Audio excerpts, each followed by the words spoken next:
SMSL, thank you for saving my marriage.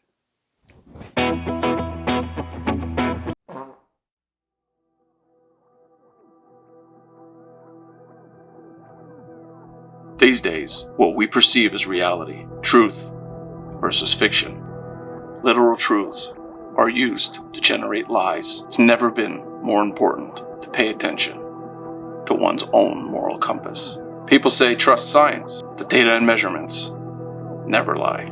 However, there is a variable that you will not find on a spec sheet, or that you can even measure with scientific accuracy. No reviewer or dealer will ever be able to give it to you straight. You will not be able to know ahead of time if what you're buying will have a positive or a negative on this variable.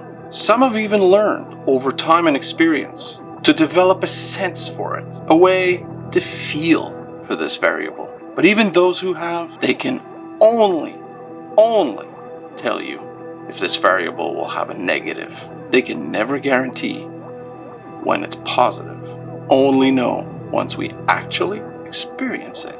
The WAF. No. Oh my God, no. The WAF. WAF. The wife acceptance factor. Last year I got curious about DML speakers. So it's basically using exciters, like from Dayton Audio, to put on panels of a variety of different materials to generate sound. That's right. Putting these exciters on a panel will convert that panel into a speaker.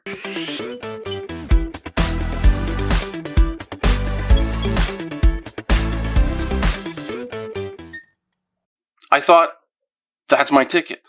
That's my ticket to settle the debate and the argument I've been having with my wife from the beginning of time about wanting to have quality sound in my living room, in my family room, that fits my wife's criteria, which are no visible speakers, no visible amplifiers, no visible equipment, and no visible cables.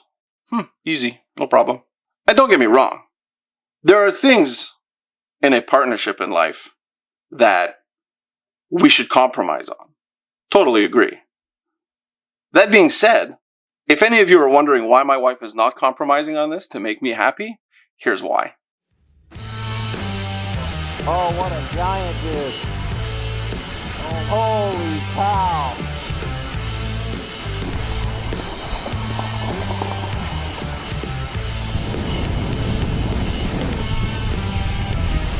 Double.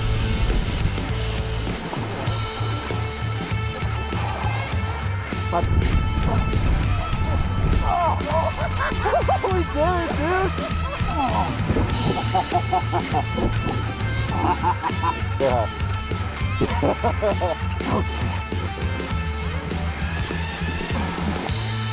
She compromises on all kinds of things. So yeah, I thought DML speakers would be my ticket. My ticket to be able to have great quality background music that fits my wife's criteria. Because all I was thinking about was the speakers. The speakers are the problem. So if I can hide these behind little panels that I could put behind a curtain or something like that, like a very thin curtain that she wouldn't see, but I would still get decent sound. And again, key word here is background. I don't want these for a critical listening system. Not at all.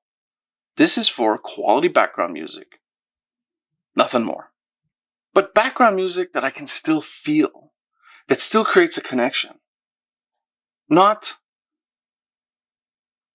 today's modern ways of listening to music. What do I mean by that? Alexa, Google devices. No. I don't like them. I want my background music to still, here and there, make me go, damn, that's good. It'll never be the same as when I sit down in my real hi-fi rig where I do my critical listening and where I really go to chill out. No, but that's not the point. I don't live in my hi-fi cave. I live with my family. And with my family, they all love music. We don't all love the same kind of music, but we all love music. So I acquired 4 exciters from Dayton Audio, which I was going to use 2 on each side. 2 for the left channel, two for the right channel. But once I acquired them, and I started looking at materials for panels and so on and so forth, the idea struck me to actually use the wall, the gyprock. That's the most hidden way possible. And I was lucky because the wall that my television is on, which is facing the seating area in my living room, backs to the stairway down my basement, which I just needed to remove a big piece of gyprock, which no one would see. It's in my basement. Set up these 4 exciters, two on the left, 2 on the right. Set them up in series so that I would have an 8 ohm load on each side. And voila! However, even though that theoretically solved my speaker issue and the wiring issue, where do I put the amplifier? Where do I put the source? What kind of source do I use? She doesn't want to see any of those either. So at the time, I didn't have the energy and space in my weekly calendar to deep dive, research, try things out. I just didn't. The solution wasn't coming to me easily. And frankly, I wanted something simple. I didn't want to spend weeks in researching this stuff. Didn't want to spend a lot of money either. So I learned in life that when a solution is not readily obvious or doesn't come to you quickly, if it's not something that's really urgent in your life, patience. Put it on the shelf. Eventually a solution will present itself.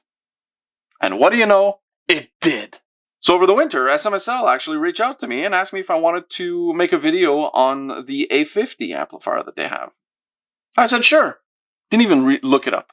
When I was reading the email, I already had an idea of what this was going to be. It was going to be some small device made in China, probably Class D amplification, and it is. But, key word here, small. Small, all-in-one, 100 watts per channel? What is the challenges recently between you and your wife? She doesn't want to see speakers anymore. Panels, and the panels would become the speaker, thus allowing you actually to hide the concept of the speaker in your house so nobody would even know that these were speakers. You can't... What? What? Are you saying that this could drive the exciters? Well, it does. And it's pretty cool. Oh, it's already connected. SMSL A50. Perfect. Let's go to title. And let's put Santa Claus is Coming to Town by Frank Sinatra. Let's make sure it's playing on Bluetooth. SMSL A50. Beautiful. I'm telling you why.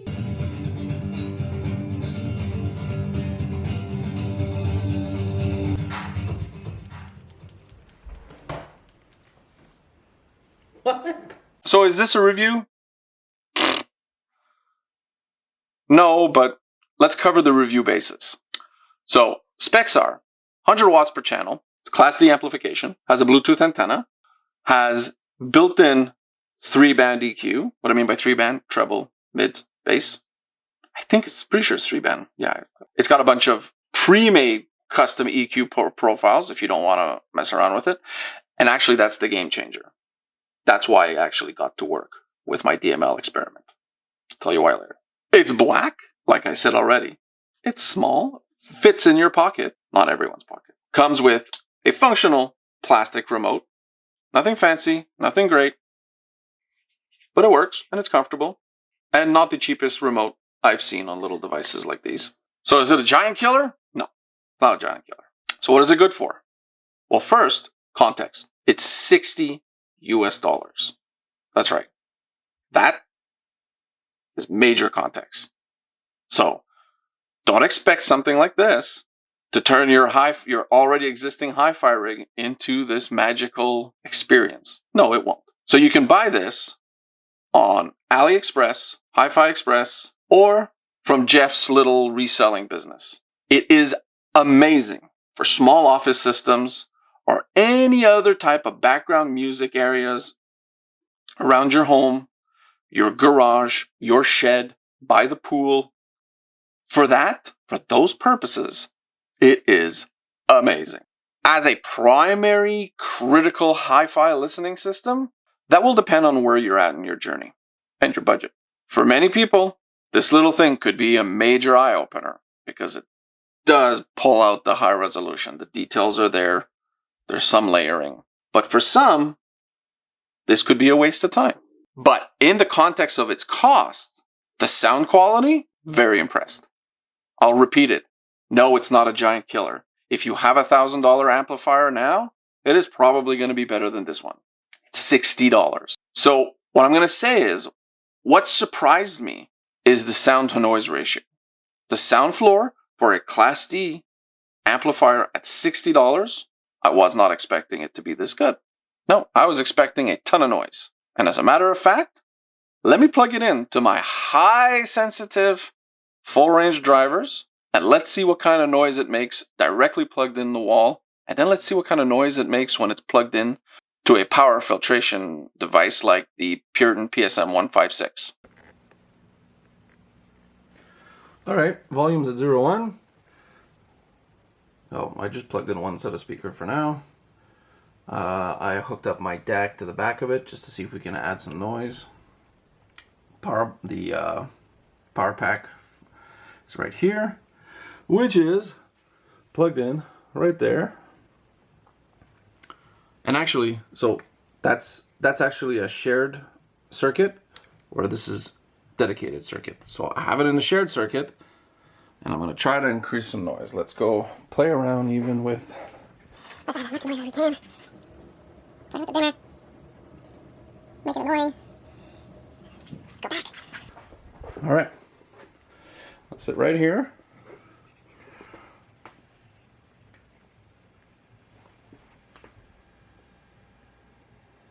There's a tiny hiss. Tiny.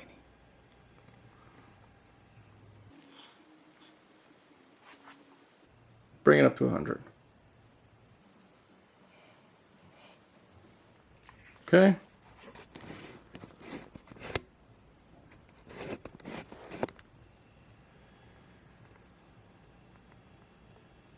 Not bad at all. I mean, tiny little audible, but really good. Now we're gonna change and plug this in to the Puritan.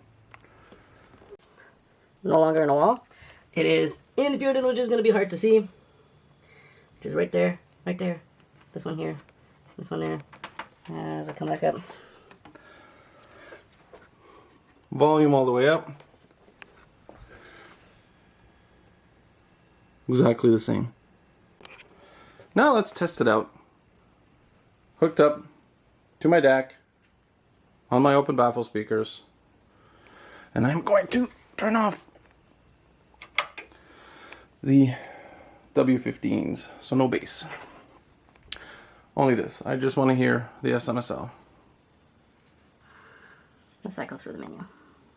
So that's EQ presets. We can change the presets. So EQ preset right now is on 2, 1. Bring it back to 0. In the manual, it explains to you what those presets are. It's a 2-band EQ, not a 3-band. Forgive me. So you can choose treble, bass, which I will reduce now. Put it at 0. Balance 1. Okay, it was a default at 2. I won't mess with that. Okay. Now let's see what this sounds like.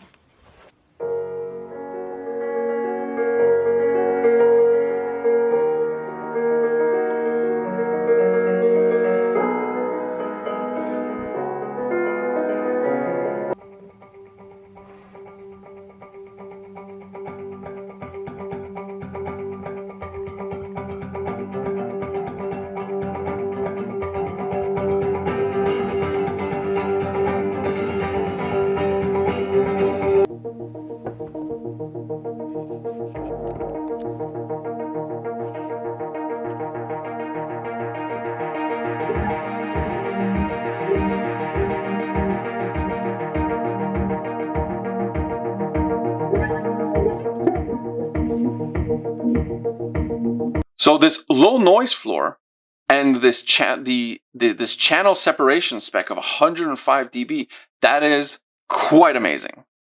And when I hook it up for fun on my hi-fi rig to drive my speakers using my DAC as a source, it provides a decent soundstage, couple layers, good bass, dynamics that are fun, and overall experience that will make any non-audiophile, normal individual say wow.